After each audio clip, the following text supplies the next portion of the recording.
बालियंता बीडीओंक बदली दाबी रे बालियंता ब्लॉक सम्मुखरे धारणा।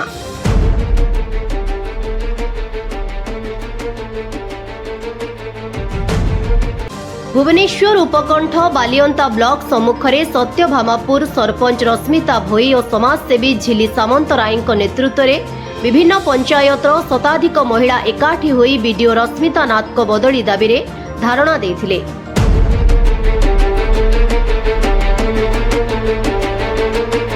महिला मानक अभियोग ब्लॉक रे साधारण लोकंक काम ठीक समय रे हेउनाही और साधारण लोके हैरान हेउछंती। एने वीडियो रश्मिता नाथ को पचारिबारु से निज उपरे आसीथिबा समस्त अभियोग को जानिनी बोली कहिसंती। परे खबर पाई घटनास्थल को बालियंता तहसीलदार लीलन कुमार साहू आसी महिला मानंकु बुझा सुझा करी धारणारु उठिबाकु कहिबा परे महिला माने धारणारु उठिछंती।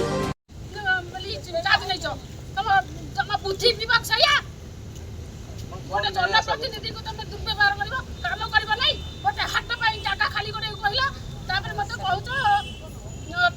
गोटे काम पाई मागे को आसिली मते वीडियो मैडम को सहयोग माने मिलिला सेते बेले से मते कहले जागा सिलेक्शन कर काम आरंभ करिवो तापर ता 3 दिन रे आपन ताको कोठ निर्देश आसिला जे से मते कहछ तमे काम करिवो नाही मुगल काय करि परिबिनी ना तमे जदि से निर्दिष्ट जागा को जाई कि सालिस करबो तार से काम करिवो ना तमे काम करि परिबो नाही। एमती वीडियो मैडम को एमती मत दुर्व्यवहार माने जेई को साथ भी माने तमे कंफर्टेबल हो माने जनप्रतिनिधि गोटे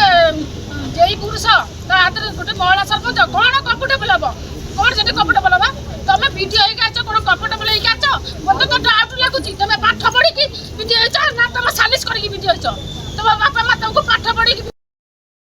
तेबे जदि आगो को एहार स्थायी समाधान न हुए तेबे आगो को बालियंता ब्लॉक आगरे एक बड़ धारणा दियाजिबो बोली सत्यभामापुर सरपंच रश्मिता भोई और समाजसेवी झिली सामंतराय सह विभिन्न महिला चेतावनी दैछंती।